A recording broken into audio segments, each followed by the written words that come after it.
योग दृष्टा का स्वाध्याय हम सभी कर रहे हैं। मुनि प्रणम्य सागर जी द्वारा विरचित। मंगलम भगवान वीरो मंगलम गौतम गणी मंगलम कुंद कुंदाद्यो जैन धर्मोस्तु मंगलम। नमो हरिहंताणम नमो सेताणम नमो आयर्याणम नमो उवज्जायाणम नमो लोये सवसाहुणम। पंच परमेष्ठी भगवान की जय। अगले 45 मिनट के लिए सभी प्रकार के पापों का त्याग करके सभी नंबर नमोकार मंत्र पढ़ ले।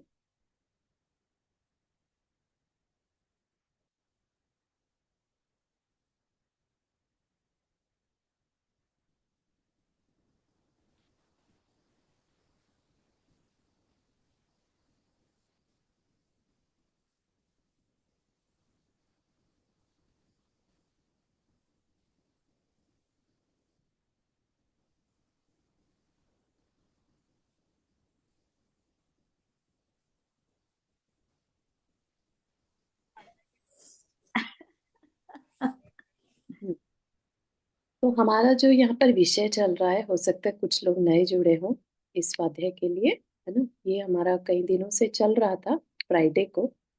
तो इसमें आदिनाथ भगवान की कथा है कि उनके पूर्व के 10 भवों की चर्चा है यहाँ पर। और ये मुनि प्रणम्य सागर महाराज जी ने अपने स्टाइल में लिखा है।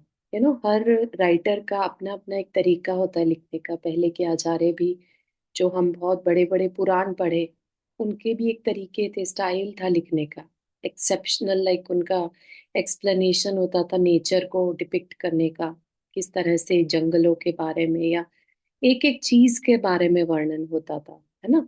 तो ये सब क्या है कि जो राइटर है, जो लिखने वाले हैं, उनके अंदर में क्या चल रहा है उस विषय को लेकर, कितना विषय वो देना चाहते हैं पढ़ने वालों को।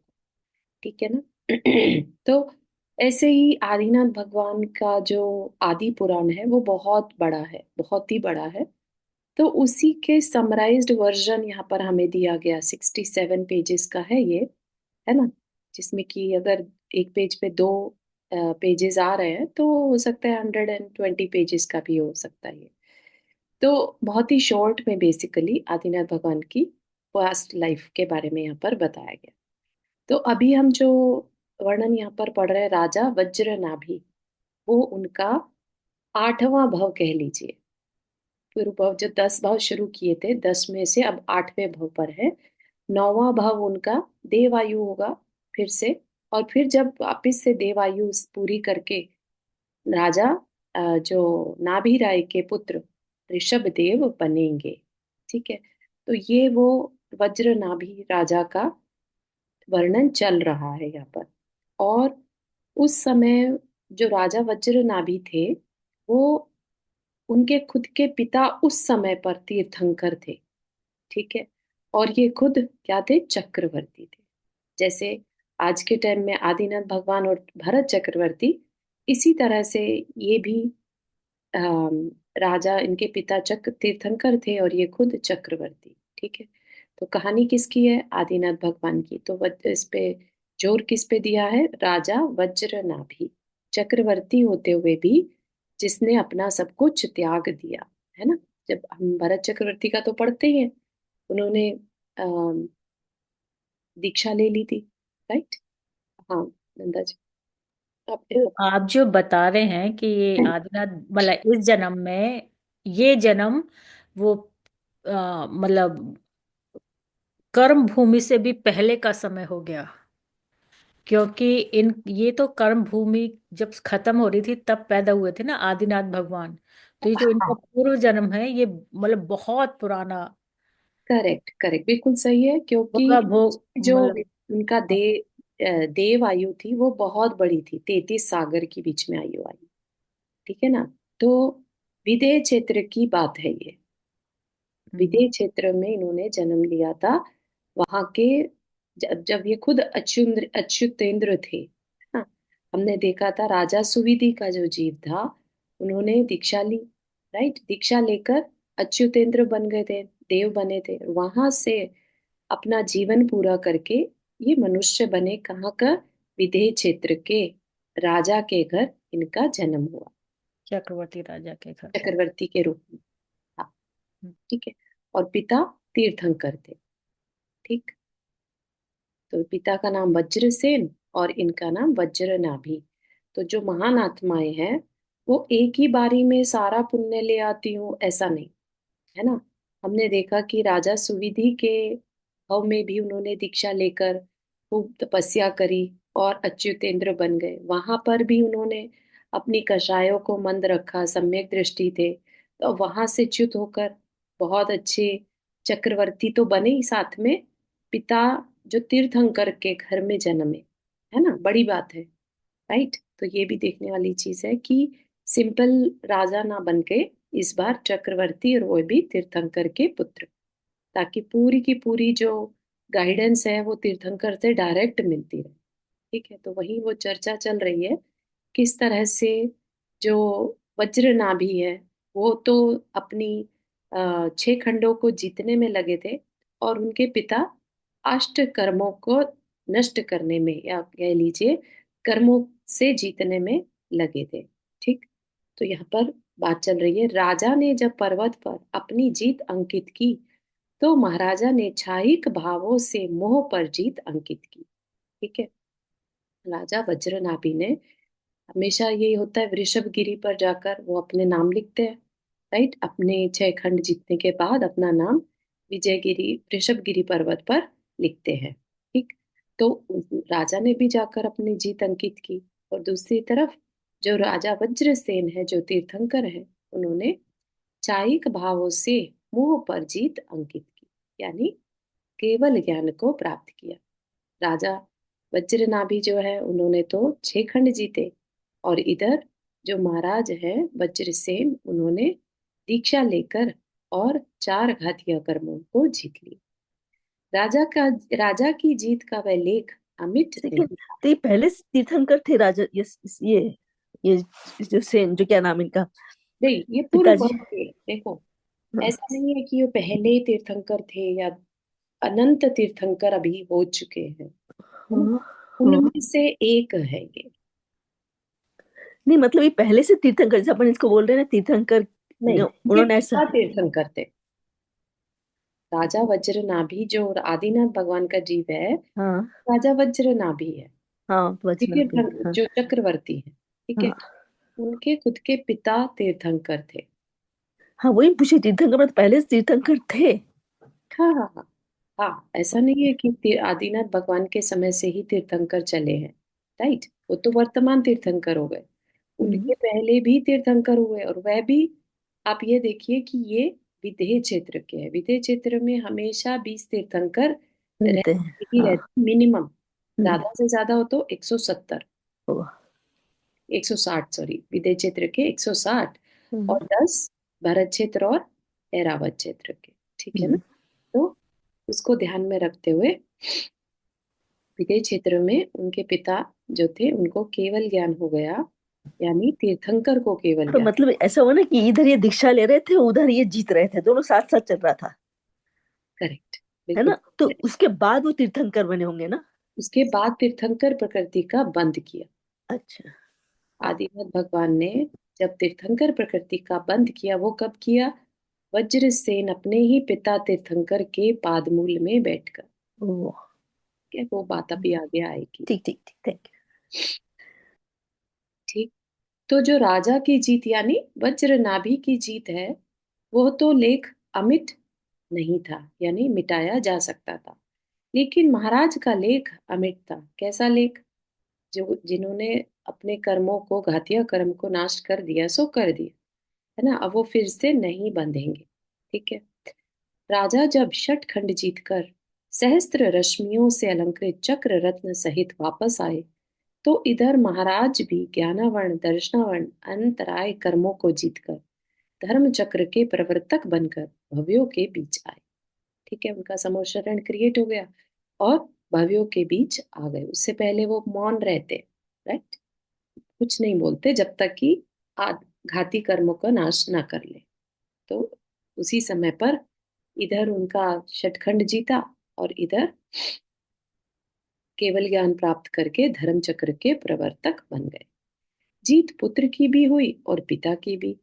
अब पुत्र आत्म विजय का पाठ सीखने एक दिन पिता के चरणों की वंदना को चला। ठीक है।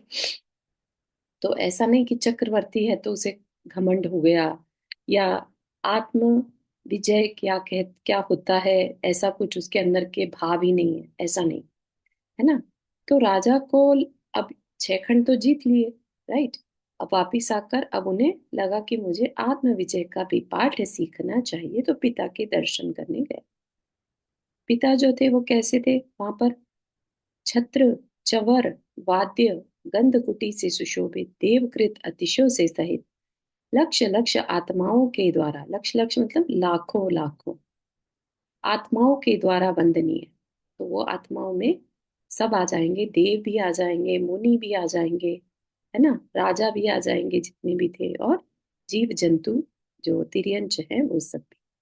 तो लक्ष लक्ष आत्माओं के द्वारा वंदनीय प्रशांत रूप पर अद्भुत तेज कलाप और चातक से मेघ ध्वनि सुनने को आतुर एक साथ असंख्य दृष्टियों का अनिमेष नयनों पर दृष्टिपात।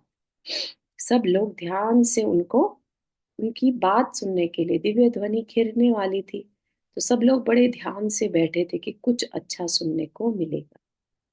मुकुलित कमल से कर द्वंद्वों में समर्पण के सुगंधित पुष्प और भक्ति से सहज प्रणत उत्तमांग से निकलती किरीट किरणों से आलोकित भक्ति जगत की सीमाएं देख राजा वज्रनाभि अद्भुत लोक में विचर गए, मानो उस सिद्ध लोक में केवली प्रभु वज्रसेन का जाना तो बाद में होगा, और वज्रनाभि को अपना अस्तित्व उस भूभाग पर आज ही दिखने लगा। क्या कहना चाह रहे हैं, बेसिकली अब राजा जो है चक्रवर्ती तो बहुत दिमाग वाला है, राइट। तो ऐसा नहीं है कि फुद्दू सा कोई पहुंच गया, राइट। तो और पिता वैसे है, पिता अगर कोई कार्य कर रहे हैं और उससे आज उनका समोह शरण रचा जा रहा हो, तो आप उस पुत्र की भाव दशा को समझ सकते हैं। तो उनको ऐसा लग रहा है कि भाई पिता, सिद्ध लोग तो बाद में जाएंगे, है ना, मुझे तो आज ही क्या करना है ये समझ में आने लगा, मुझे क्या करना है ना। अगर हमें सामने सामने कोई पर्सन अपने कर्मों को काटता हुआ दिखने लगे, राइट, केवल ज्ञान हो गया, समोचरण क्रिएट हो गया देवों के द्वारा, तो किसको यकीन नहीं होगा कि कर्म कुछ होते हैं भले ही ना दिखाई दे, राइट। तो ऐसा ही उस चक्रवर्ती को क्या करना है ये रियलाइज हो गया। अहो आज चलो जी, थोड़ा सा शुरू और कर देंगे थोड़ा, ये वाला पार्ट। अब ये नया जो कॉलम शुरू हुआ है अद्भुत लोक में, क्योंकि थोड़ी भाषा को और एक्सप्लेन कर दीजिए प्लीज। नहीं नहीं, वहीं से, हाँ मतलब। हाँ, तो क्या कह रहे हैं यहाँ पर कि अद्भुत लोक में विचर गए। अद्भुत लोक मतलब अपने ही मन में, उनके जो सिद्ध लोग अभी पहुंचे तो है नहीं, केवली प्रभु वज्रसेन जो उनके पिता रह चुके थे वो अभी तो केवली हैं, समो शरण में विराजित है, माना कि सिद्ध बनने वाले हैं, है ना। तो वो उस सिद्ध लोक में ऑलरेडी उनका विजुअल चलने लगा कि कैसे पिता सिद्ध बनेंगे, ठीक है ना। तो वज्रनाभि अपने आप को ऑलरेडी उस सिद्ध लोक में महसूस करने लगे। कहने का मतलब ये है, अद्भुत लोक में विचर गए मतलब विजुअल करने लगे, ठीक है। अहो आज शरण मिली शरण्य की, जो अद्भुत शरण है, जिसकी शरण मिलनी चाहिए, जैसे बोलते हैं ना चत्तारी शरणम, है ना, उसमें क्या बोलते हैं अपन, अरिहंत शरणम, सिद्ध शरणम, धर्म शरणम, साधु शरण, राइट। तो सबसे जो उत्कृष्ट शरण है वो उसे मिल गई। आज शरण मिली शरण्य की, यह जगत तो पंच इंद्रियों का अरण्य है। अरण्य मतलब जंगल, पंचेंद्रियों का जंगल है, मतलब जो कुछ भी दिख रहा है सब पंचेंद्रियों के विषय है। जहाँ काम लोभ अहंकार के वन्य पशु शार्दूल से आक्रामित हो आत्मशक्ति का घात करते रहते। तो ये बहुत इंपॉर्टेंट लाइन है। अगर आप देखें तो यहाँ पर हो क्या रहा है, इस पंचेंद्रिय के जंगल में, जहाँ सब तरफ पंचेंद्रिय के विषय हैं, सब मनुष्य, सब जीव क्या कर रहे हैं? अपनी आत्मशक्ति का घात कर रहे हैं। किसके द्वारा? अपनी ही कषायों से। ठीक है ना? कषाय करने से क्या होता है? मोहनीय कर्म बनता है। मोहनीय कर्म क्या करता है? आत्मा की शक्ति का घात करता है। ठीक है ना? तो ये सब रियलाइजेशन में आ रहा है उनके कि आज मुझे रियल शरण मिली। मैं जस्ट भाग रहा था किसी जंगल में, जैसे, है ना? कैसे जंगल में भाग रहा था? पंचेंद्रिय के जंगल में भाग रहा था। वास्तविकता भी है, 6 खंड का राजा बने तो किसके लिए? पंचेंद्रिय के विषयों के लिए, राइट? तो अब उन्हें रियलाइज हो रहा है, अहो, मैं खोज रहा था विलासता में सुख प्रकाशता। अहो, मैंने जीता 6 खंडों को और सोचा कि विश्व जीता। अहो, मैंने प्रजा को पाला या अपने अहंकार को, है ना? कि मैं चक्रवर्ती, मैं 6 खंड का राजा, सब मेरे अधीन हो जाए। तो एक तरह का तो अहंकार ही था ना। भले ही उनकी इंटेंशन अच्छी थी कि मैं सब तरफ अमन और शांति को बहाल करूं। सब जो अच्छे राजा है वो वैसे ही दास्ता स्वीकार कर लेंगे, और जो बुरे राजा है उनको मैं युद्ध में हरा दूं। ठीक है ना? तो इंटेंशन अच्छी थी, लेकिन कहीं ना कहीं वो अहंकार ही था। मैंने अब तक कुछ प्राप्त किया या सब कुछ खो दिया? मेरा निवास इस लोक में है या उस लोकांत में? आज मैं सब कुछ जीत कर भी अपने को पा रहा हूँ आपके समक्ष सर्वहारा। सब कुछ हार कर, है ना? ऐसा लग रहा है फिर भी जैसे सब कुछ जीत लिया। क्या? सब कुछ क्या हार दिया? अपना अहंकार हार दिया। ठीक है ना? उस तीर्थंकर के सामने, समो शरण में, वो अपने को सब कुछ जीत कर भी अपने को पा रहा हूँ। ठीक है? मैं इस वसुंधरा को जीत कर भी संतुष्ट नहीं, और आप स्वयं में है पूर्ण तृप्त। ठीक? राजा ने, वज्रसेन जो तीर्थंकर थे, उन्होंने सब कुछ छोड़ दिया, है ना? सब कुछ छोड़कर भी ऐसा लग रहा है जैसे पूर्ण तृप्त हो गए। और कहा, जो चक्रवर्ती, उसने पूरी वसुंधरा को जीत कर भी वो खुश नहीं है। ठीक है ना? दो मनुष्य, और ऐसा द्वंद्व अंदर में चल रहा है कि क्या ही मिल गया मुझे?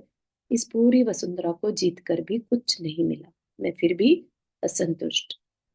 जिसने जगत को जीता वह भी आज आपके चरणों में खड़ा है।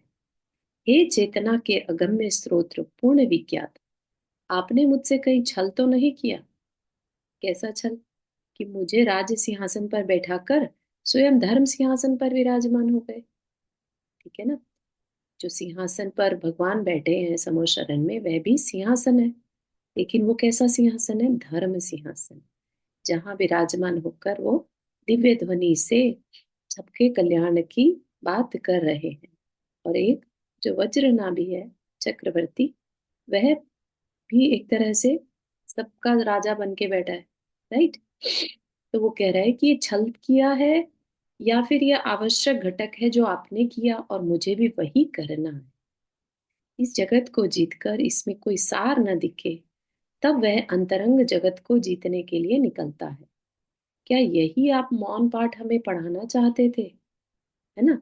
अब वो जब बोल ही नहीं रहे हैं तो अंदर ही अंदर कोई भी कुछ भी सोच सकता है, लेकिन क्योंकि वो उनके पिता हैं, है ना? और सब कुछ जीतने के बाद एक इंसान को लगता है ना कि अब क्या करूं, नेक्स्ट क्या करूं? जब सब कुछ जीत लिया, आप सोचिए एक चक्रवर्ती के लिए क्या बचा?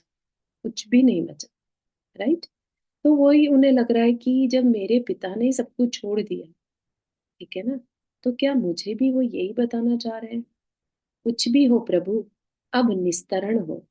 निस्तरण मतलब अब मुझे यहाँ से अम, आगे बढ़ना है, बेसिकली निस्तार कहते हैं ना, निस्तार हो जाए मेरा, है ना? यहाँ से छुटकारा हो।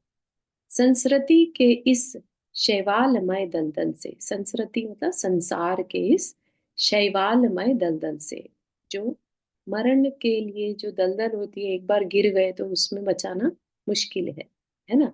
तो अब मुझे इससे बचना है। चिरकाल तक पृथ्वी पर फैली असीम सामग्री को भोग भोग कर आज पुनः वैराग्य की ज्वाला अंतस में धधकने लगी।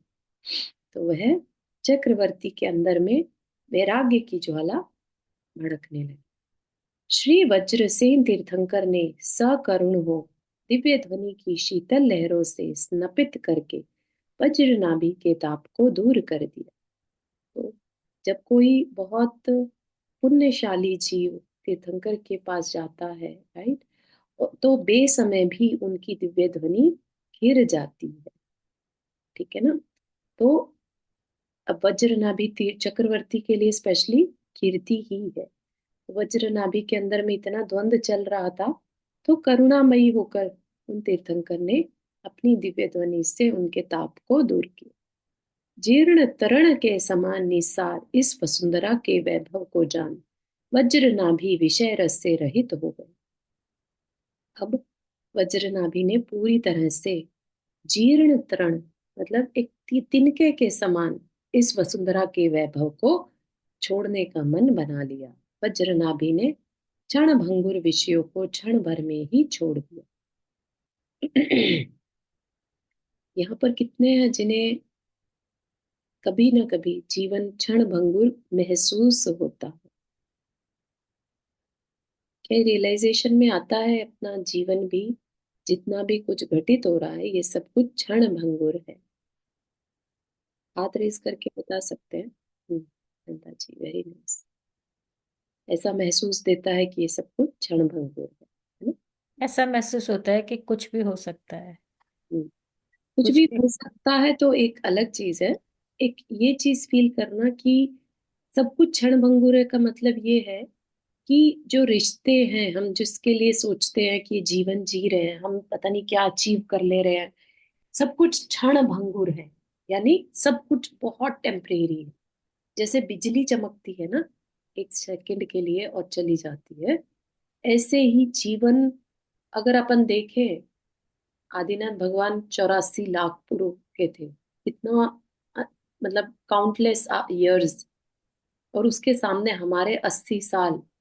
इट्स लाइक अ पलक झपकते ही उसको क्षण भंगुर का। ठीक है ना। कंपेयर टू जो देवों का जीवन है जैसे सागरों में, उसके सामने पंचम काल के मनुष्य की आयु जो है क्षण भंगुर। ठीक है। तो ऐसे क्षण भंगुर फील अपने अंदर भी आनी चाहिए। ठीक है। कि जो कुछ भी हम मेहनत भी कर रहे हैं ना, किसके लिए कर रहे हैं, जब सब कुछ टेम्परेरी है, सब कुछ यहीं छोड़ के जाना। ठीक है। तो वज्र नाभि ने क्षण भंगुर विषयों को क्षण भर में ही छोड़ दिया। उस इस फीलिंग से क्या होता है, अटैचमेंट कम हो जाती, बहुत कम हो जाती। ठीक है ना। तो अपने को भले ही अभी टाइम नहीं मिलता इतना सब कुछ सोचने का, या और भी कोई रीजन हो सकता है, ये हम भाव नहीं ला पाते, लेकिन एक बार आ जाए तो फिर काफी हमारी कषाएं मंद हो जाती। ठीक है। एक डाउट यहाँ पर आता है कि हम लोग चक्रवर्ती जो विश्व विजय का सपना लेके निकलते हैं, तो अभी तक हम उसको एज ए पॉजिटिव कह रहे थे कि भाई एक छत्र के और एक राजा के अंडर सारा विश्व आ जाएगा तो सारी प्रजा को सुख रहेगा।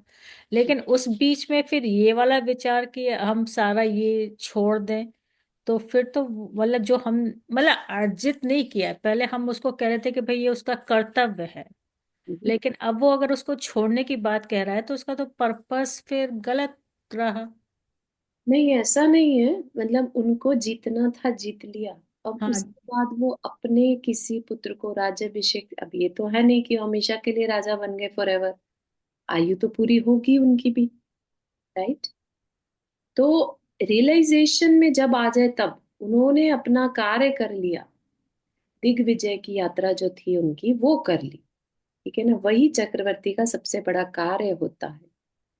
उसके बाद ऐसा नहीं कि अब वो हमेशा चक्रवर्ती ही बने रहेंगे, आयु तो नहीं, पूरी। जब तक उम्र है तब तक तो रहेंगे ना। हाँ, तब तक ऐसा नहीं है कि वो रहेंगे। ठीक है ना। और हु नोज कि उनकी आयु आ गई हो, जीता, और उसके बाद उनकी आयु आ गई, उनको वैराग्य भी हो गया। अब अच्छा। तुम्हें हाँ। पता नहीं बात कितनी आयु बची ठीक है, ठीक है। जब यह निश्चित हो गया कि इंद्रिय सुख क्षण भंगुर है, तो एक आत्मवेत्ता को उसे छोड़ने में क्षण भर से ज्यादा समय कैसे लगता। तत्क्षण ही वज्रदंत नामक पुत्र के लिए राज्य सौंपकर निर्ग्रंथ बाना धारण किया। सत्य ही है, महान आत्माएं अपने कार्य को विधिवत ही पूर्ण करती हैं, है ना।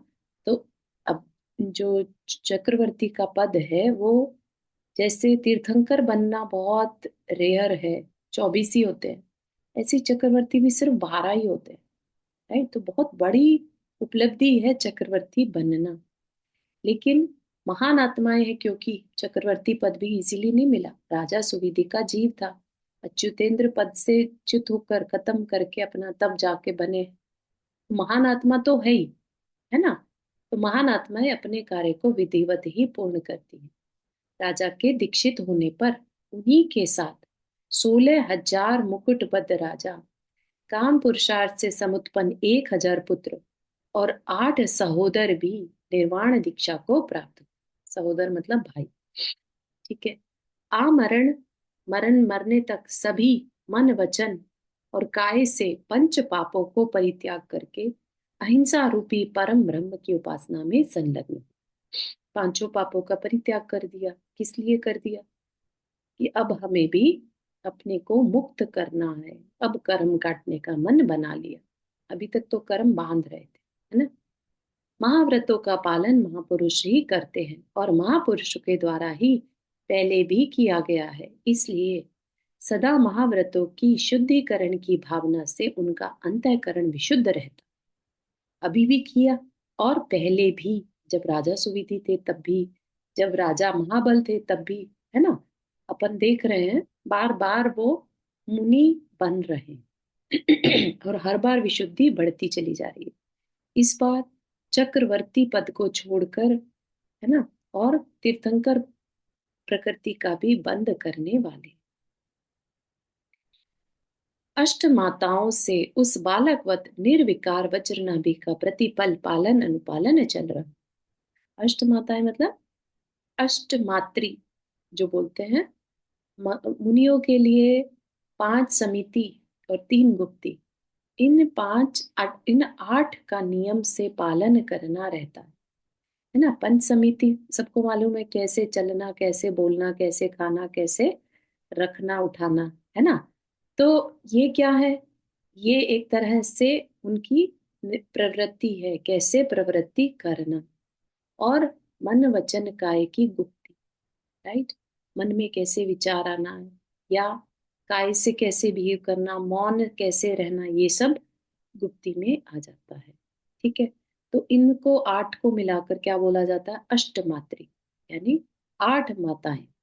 8 माताएं, माता तो अच्छा ही चाहेगी, राइट।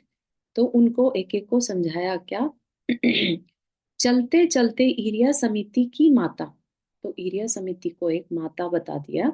चलते चलते ईरिया समिति की माता असंख्य जीवों को जीवन दान देती और स्वयं भी वज्रनाभि की आत्मा को पाप पंख से बचा, क्योंकि एक बार फिर से बताइए ना, क्या है अष्टमाता?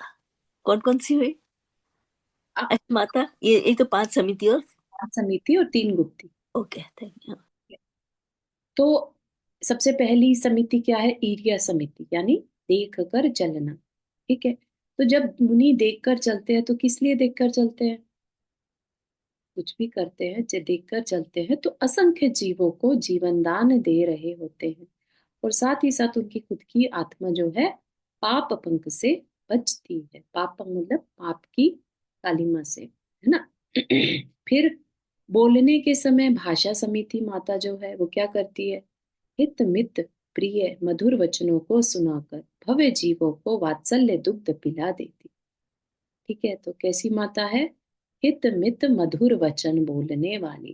कि मुनि हो तो हित मित प्रिय वचन ही बोलो, ताकि भव्य जीव को ऐसा लगे जैसे कुछ मीठा पान चल रहा। ऐशना माता क्या करती है? भोजन करते समय भी सावधान हो, दाता द्वारा दत्त द्रव्य को रूखा सूखा ठंडा गर्म सब प्रकार का भोजन समता भावों से खिला आत्म आनंद में सुला देती। जैसा भोजन मिल जाए शुद्ध होना चाहिए बस, और उसे समता भावों से एक्सेप्ट करके जो मुनि है वो अपनी आहार ऐशना समिति का पालन करता है ना। और उन समता भावों से ग्रहण किए हुए भोजन को खाकर आत्म आनंद में सुला देना, या कह लीजिए शांत हो जाना। ठीक है। फिर उपकरण समिति, यदि उपकरण को रखना उठाना है तो माता, चौथी माता सावधान कर आत्मपुत्र को पाप से बचा लेती। फिर क्षेपण समिति, मल मूत्र के क्षेपण समय चित्त की पर पीड़ा परिहार का सतत प्रयास, स्व पर उपकार करके प्रतिष्ठापना में पुत्र का ख्याल रखती। कि अगर कुछ अपना छोड़ना भी है, क्षेपण करना है कुछ भी मल मूत्र का, तो जीवों को देख कर फिर करना। कभी भी मन में स्त्री की पूर्व कथा, राजा की वार्ता, चोरों का आख्यान, भोजन की मीमांसा आदि दुर्भावों की स्मृति से मन गुप्ती मात। मन में कैसे विचार नहीं आना, तो कहा स्त्री कथा, राज कथा, चोर कथा और भोजन कथा, है ना। ये क्या है? प्रमाद है। जितनी देर ये सब सोचेंगे उतनी देर यानी कि आत्मा के बारे में नहीं सोच रहे, है ना। इसलिए इन कथाओं को व्यर्थ की चर्चा कहूं। तो मन गुप्ती का पालन करने वाले मुनि इन चर्चाओं से बचते हैं। पाप कर्म के कीचड़ से अपने पुत्र का मन गंदा नहीं होने देती। मन से मौन रहने वाले पुत्र की जिह्वा पर वचन गुप्ती सदा माता सदा प्रतिष्ठित रहती, है ना। मन से मौन रहने वाले पुत्र की जिह्वा पर, यानी जो मन में किसी तरह के विचार नहीं ला रहा, मौन है मन से, तो कैसा बोलेगा वो? अब सोचिए, जिसके मन में किसी तरह के संकल्प विकल्प ही नहीं आ रहे, तो जो बोलेगा वो दूसरे के अच्छे के लिए ही बस बोले, कभी भी खराब वचनों का प्रयोग नहीं करेगा, है ना। चाहे जरा ये राजा की वार्ता को एक्सप्लेन कीजिएगा कि इसकी कथा में क्या बुराई होती है। राजा, राजकथा, पॉलिटिक्स की चर्चा, है ना, उसमें कुछ लेना देना नहीं है, लेकिन राजा ने ये कर दिया, मंत्री ने ये कर दिया, इस तरह की चर्चा में समय नहीं व्यर्थ कर। ये तो लोग कितना पॉलिटिक्स की चर्चाएं करके, इस पार्टी पे ये चल रहा है, उसका वो चल रहा है, ये नेता ने ये कर दिया, है ना। इस तरह की चर्चाओं में क्या होता है? समय की बर्बादी ही होती है। तो समय क्या बर्बाद कर दिया? बेसिकली अपनी आत्मा पर ध्यान देना था और व्यर्थ गवा दिया। ठीक है ना। ठीक। चोर कथा में चोरी कैसे करना, बचाना कैसे, टैक्स कैसे बचाना, है ना। कोई गलत कर रहा है तो उसको कहना हाँ तू कर, मैं नहीं कर सकता, तू तो कर, ऐसा। ठीक है।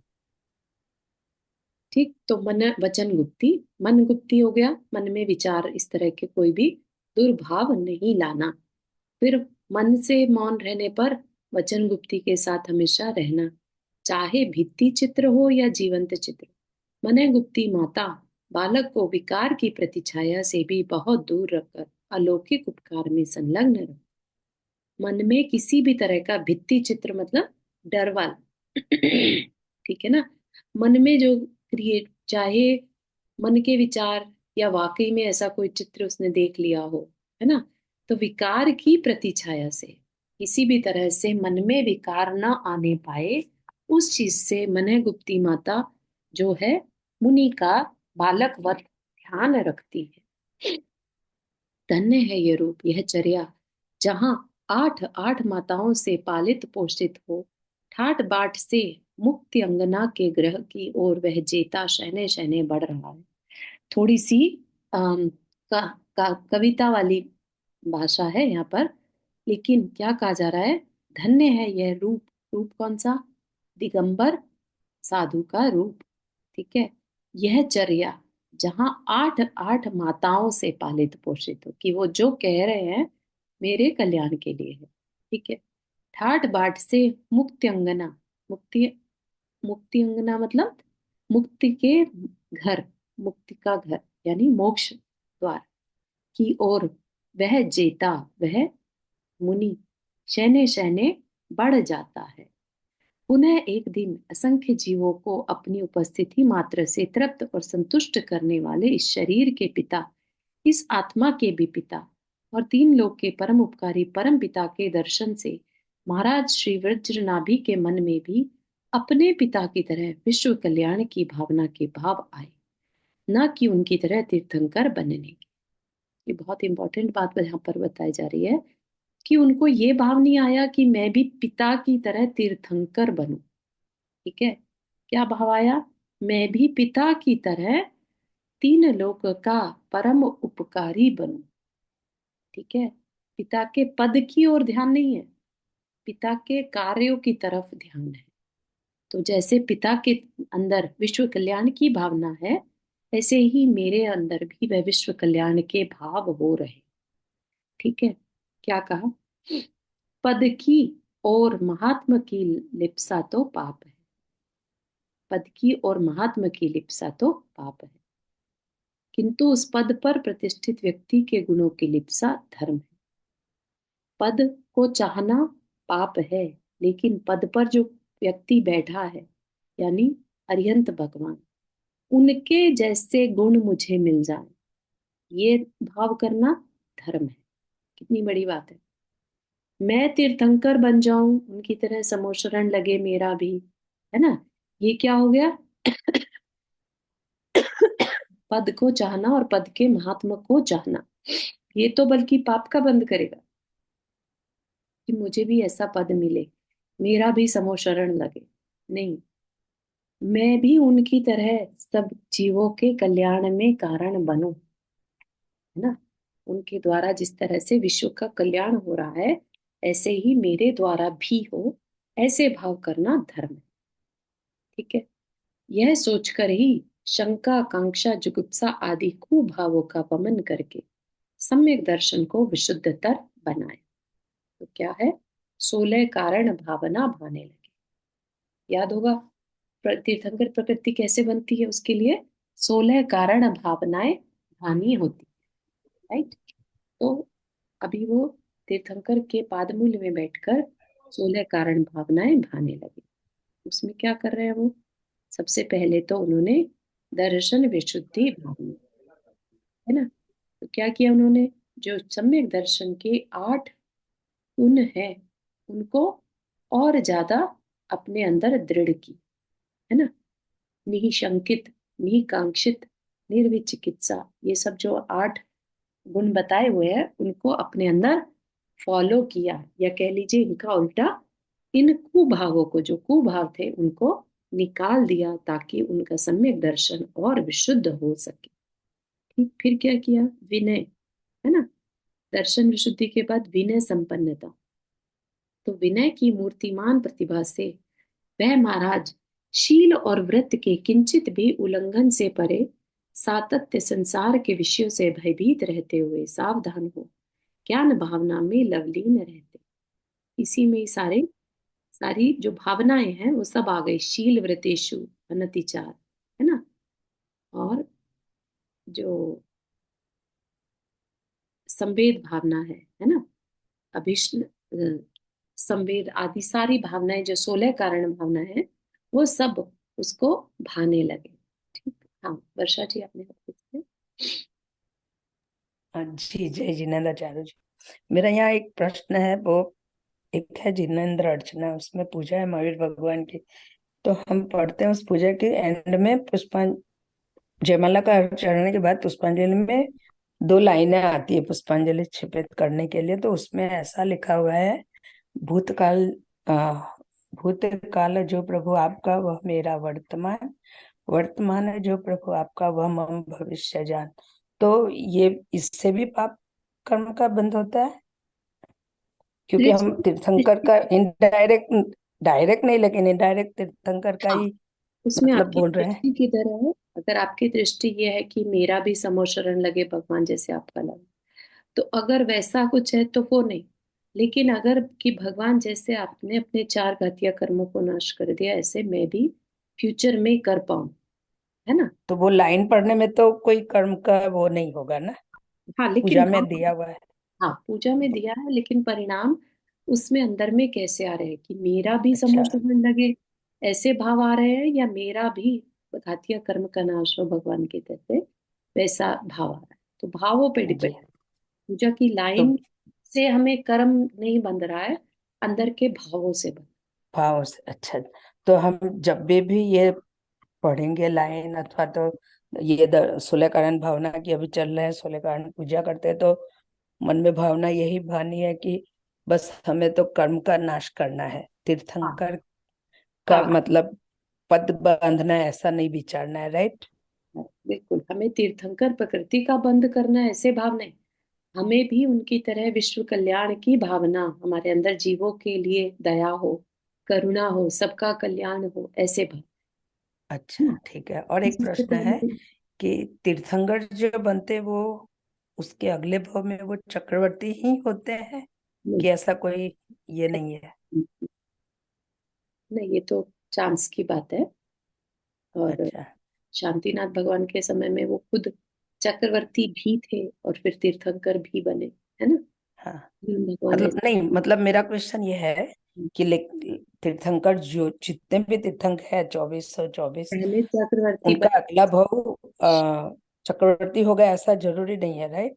ऐसा जरूरी नहीं है कि हर तीर्थंकर। अगले भगवे वो तो मोक्ष को ही चले गए, तो अगला भव उनका कहाँ हाँ, होगा? पिछला भाव बेसिकली वो ये कह पिछला भाव, पिछला पिछला हाँ, चक्रवर्ती कहने का होने मतलब। से- हाँ सही है, ठीक है। ठीक है, जी जी ने। तो 16 कारण भावना को वो भाने लगे, कैसे?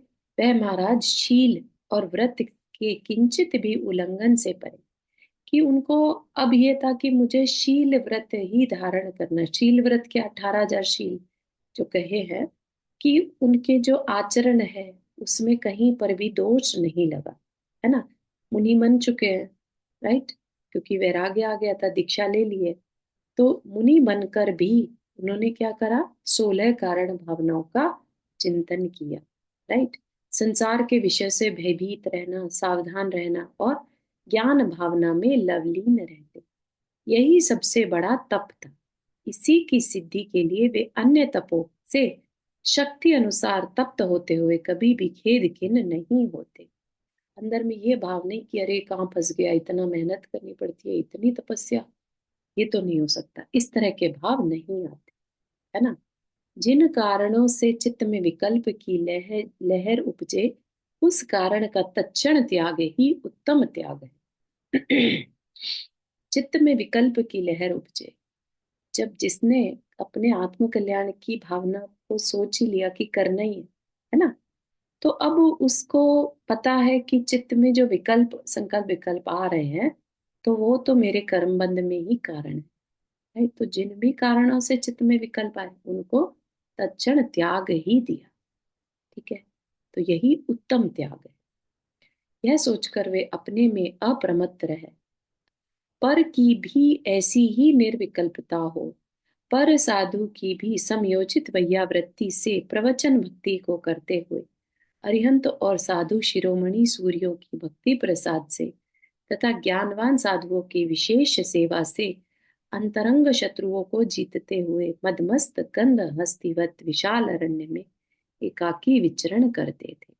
यहीं तक रखेंगे आज के लिए।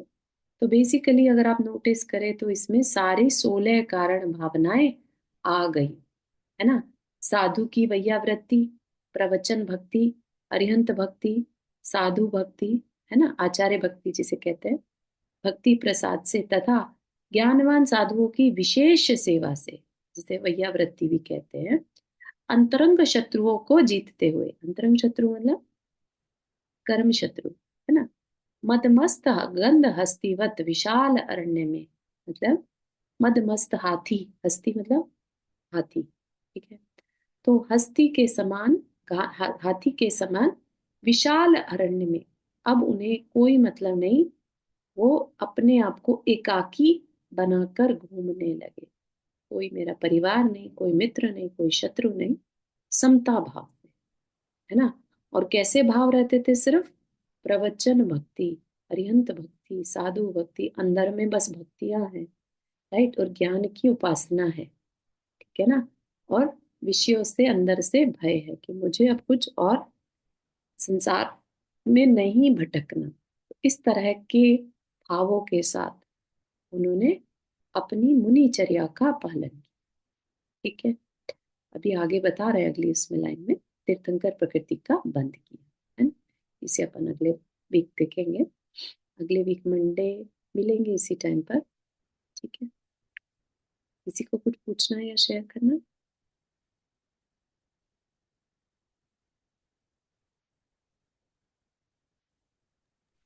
इसके पहले का 9 भव हो गया अपना। हाँ, इसके पहले के 9 भव हो चुके हैं। 9 भव नहीं, 8 भव, 8वां भव चल रहा है। इसके बाद देव बनेंगे और फिर देव से च्युत होकर फिर आदिनाथ भगवान का जीव बनेंगे। तो पहले का 10 भव इसमें बताया है, ऐसा है। हाँ हाँ, तो रिकॉर्डिंग है, अगर चाहिए तो आई कैन शेयर कर हाँ लेंगे। मेरे को तो, हाँ तो होगा तो मेरे को पढ़ना है जी पहले से जानेंगे तो पता चलेगा कि। बिल्कुल बिल्कुल, बहुत सुंदर वर्णन है। हाँ मुकुल भाई, आपने हाथ रेस किया। वो अभी बात चली थी ना कि किसी ने पूछा था कि पहले भी तीर्थंकर होते हैं, हाँ। तो ऐसे आपने बताया कि होते हैं, हम्म, तो ऐसे ही बोल रहा हूँ कि अब जब यहाँ अजीतनाथ भगवान का शासन चल रहा था, दूसरे तीर्थंकर भगवान का, तब पूरे कॉस्मोस में 160 तीर्थंकर हयात थे। बिल्कुल आज आज हमारा ये सौभाग्य नहीं है, इतने सारे थे, अभी तो खाली 20 तीर्थंकर ही है, और इस पृथ्वी पे तो है ही नहीं, बिल्कुल सारे बिल्कुल। बाकी की भूमिया में है, हम्म, 5 में। बिल्कुल सही है। जब अजितनाथ भगवान का सम्मिश्रण जब चल रहा था समय, उस समय पर 160 मैक्सिमम तीर्थंकर उनके काल में हुए।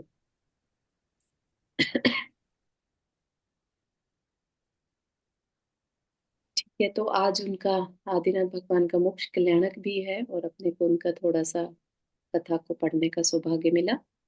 तो इसी तरह से अपन पढ़ते रहेंगे और खत्म करेंगे। बहुत अच्छे विशुद्ध भाव इसमें बन रहे हैं, क्योंकि हमने बाकी चर्चाएं बहुत कर ली है ना, जैन धर्म और दर्शन को समझा, लेकिन पुराण में उस चीज को कैसे फॉलो किया हमारे महापुरुषों ने, तो वो चीज हमें यहाँ पर समरी फॉर्म में देखने मिल रही है। ठीक है, चलिए जिनवानी स्तुति।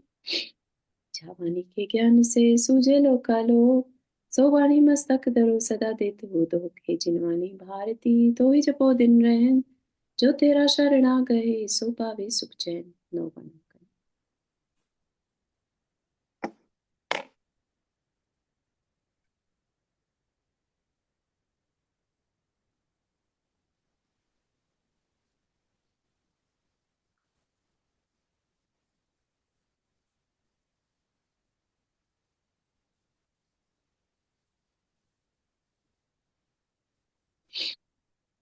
सभी को जय जिनेन्द्र। जय जिनेन्द्र। जय जिनेन्द्र, जाओ जो सभी को। जय जय